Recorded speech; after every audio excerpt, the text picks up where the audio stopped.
Cleo McKenzie, number 1 on the board, right? So, Michael, how are you? Good.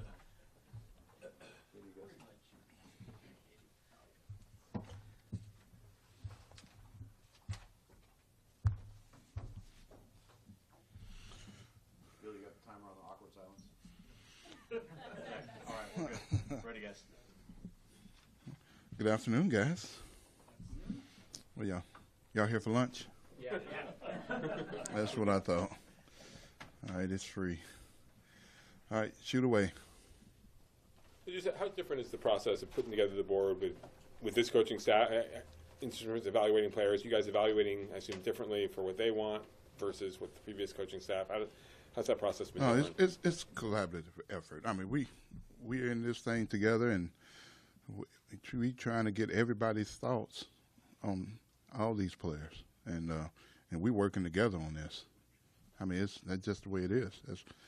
That's the way we do it. There are probably different traits that they want. Oh yeah, how's that? Yeah, how's that it's going great. You know, I got a feel for Coach Grood. We like the same type players, you know, and all his coaching staff and the scouts, and we just trying to get on the same page and get it together. And that's what we're doing. You said you and Gruden like the same type of players. What does that mean in terms of your guys' type? Hey, Raiders, you know, and it's the characteristics of that. It's just good football players. You know, it's not about a height, weight, speed, or where they come from. It's about who they are as players.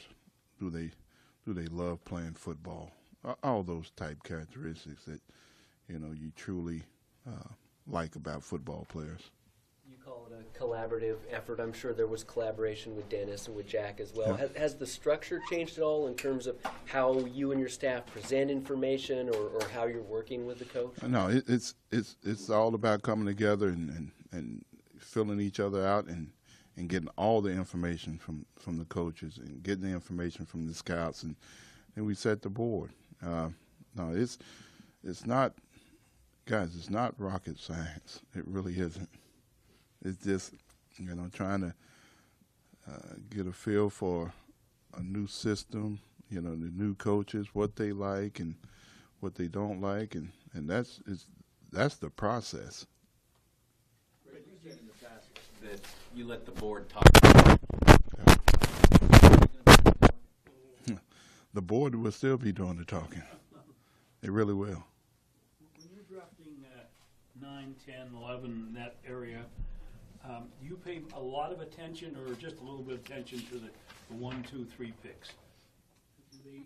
We pay attention to all those picks. When you're picking in the top 10, you never know how it's going to fall. So you're it's not like we're picking at 30. That's a big difference. But we make it to where we know those type players because you can always move around in this draft. Are you rooting for 4 quarterbacks to be taken in the top 10? I have no comment on that one. It's going to fall the way it falls, but we're going to always try to take the best player. Does the quarterback buzz kind of improve the value of your pick at number 10? Does it make your pick? Usually does because of teams always want quarterbacks, and if they feel good about quarterbacks, they want to try to get them. So that's just the way the NFL is. Well, what if the best player on the board when you pick is a quarterback? They might be the best player on my board. Maybe on your board. That's what you're saying?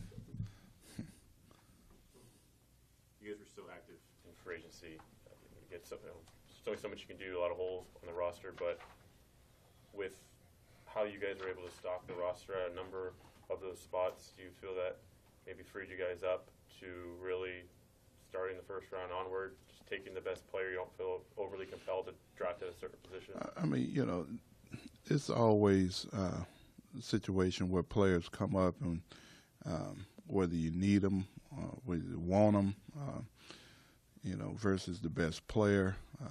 We try to just fill the roster up. If we saw a player out there that we could really go get. That's what we did this off season.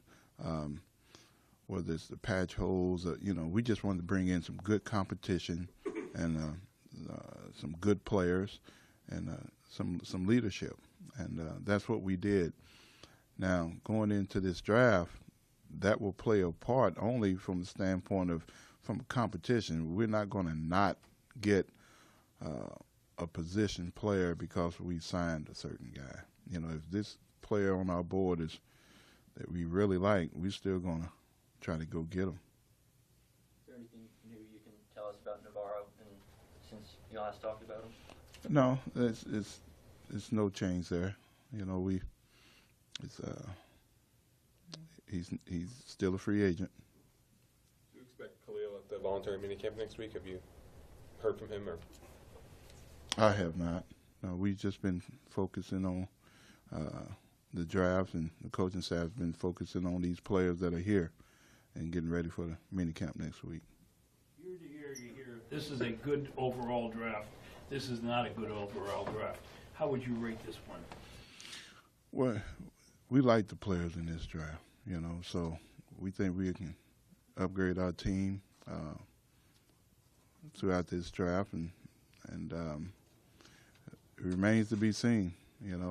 It's hard to evaluate the players, how good a draft is until a few years later. Let them play. Reggie, as you evaluate your own position needs, do you feel like you know what you have in Garyon and Obi at this point? No, they haven't played.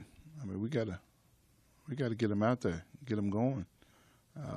So the coaches will get those guys going as soon as they're deemed ready to roll, and we'll see what they got.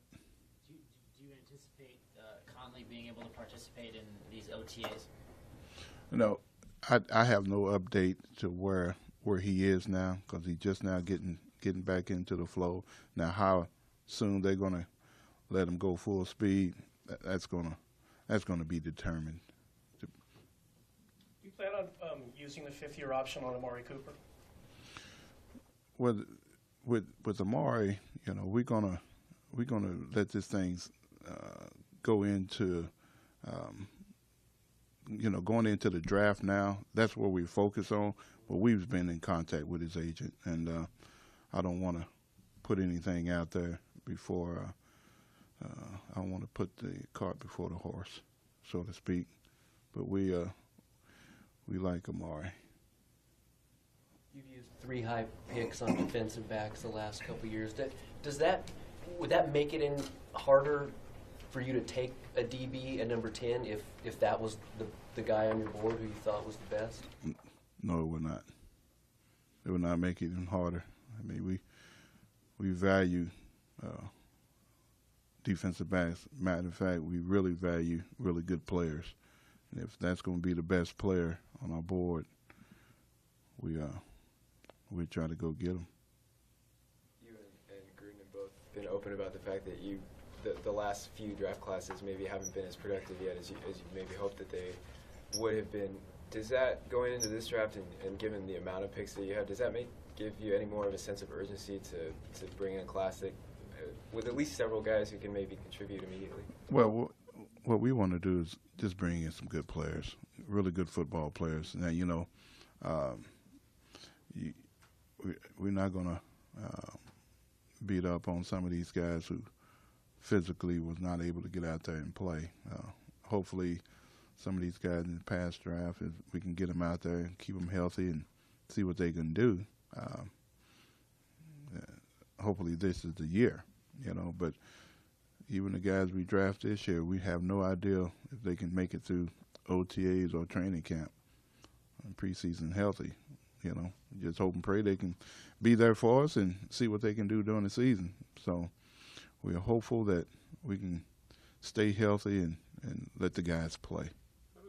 Having all those late picks, especially the 5th, 6th round, help in terms of moving around? If you want to move around in the draft, and maybe move up a little in one of those rounds. Well, teams always want picks, especially when they if they don't have any in those later rounds. So it will help if we would like to move up.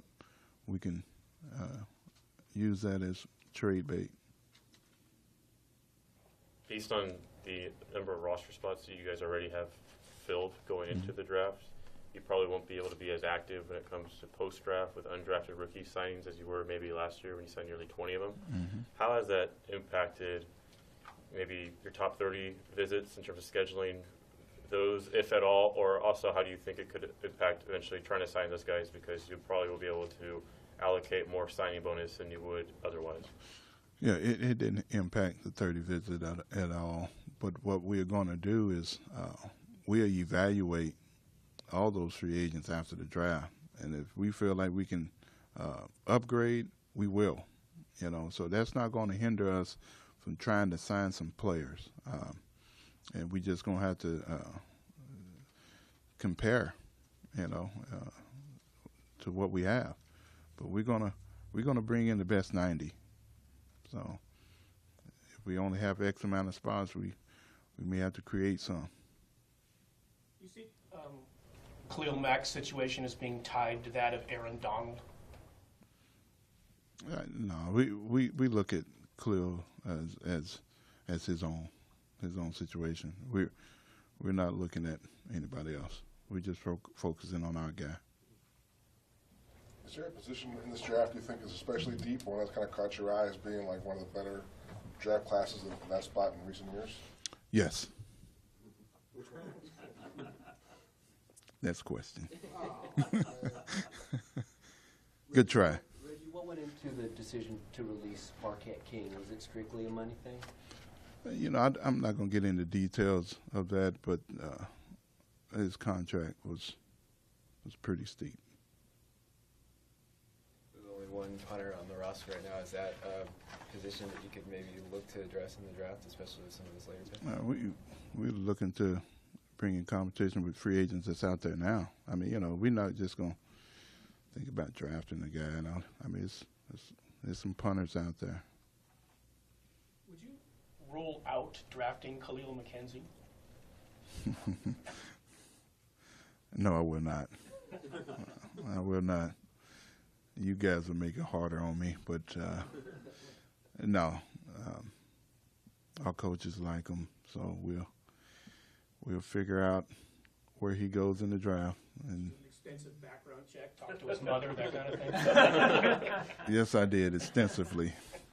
She wouldn't tell me anything though. Defensive or offensive lineman, how do you view that?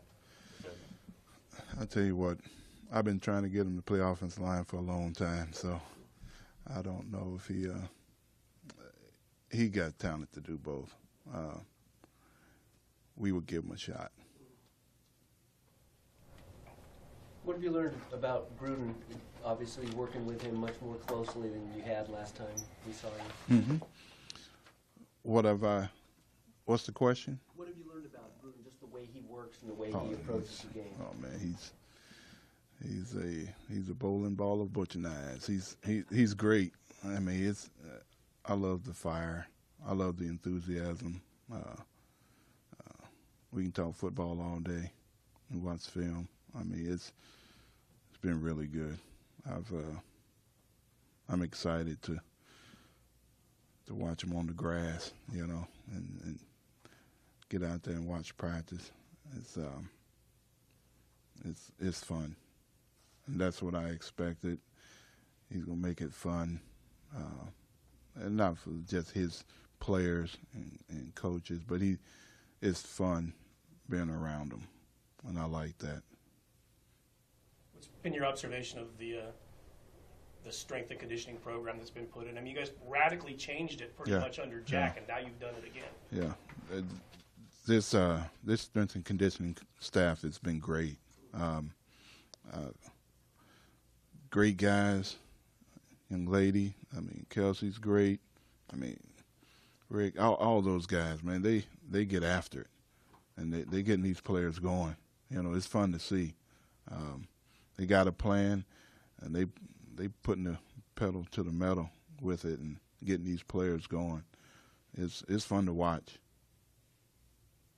Did you guys, on the schedule, did you guys not want to be on the East Coast before London, or was that just how it played out? Did you guys make a request on that, or? Yeah, we would like to have been home. But we're going to try to make it close as a regular work week as possible. And but we requested to try to stay here and then just fly out. You plan to practice here that week? Well, we're planning to. We're trying to make it not make it as hard, you know. We want to keep it fairly simple for the players and go through the normal routine as much as possible. What do you think of the schedule as a whole? A lot of road early, cold weather late. Yeah. What do you think? Hey, that's the way it is. Now we're excited, you know. To open up on Monday night. It's being at home. It's going to be a good. I think the schedule works out pretty good. You know, in the long run, we got a few TV games, which is good for the players. You know, and it's good for Raider Nation. Get to watch us on that forum. So we're excited for this schedule. So we'll see how it is in the end with the cold weather, but that's not going to be a problem.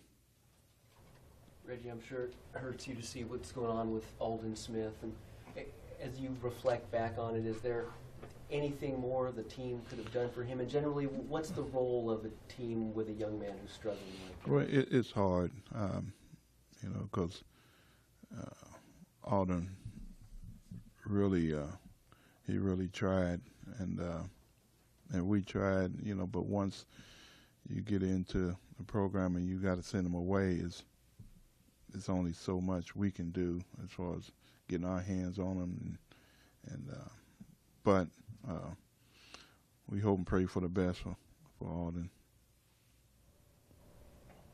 Is that it, guys? Okay. Good.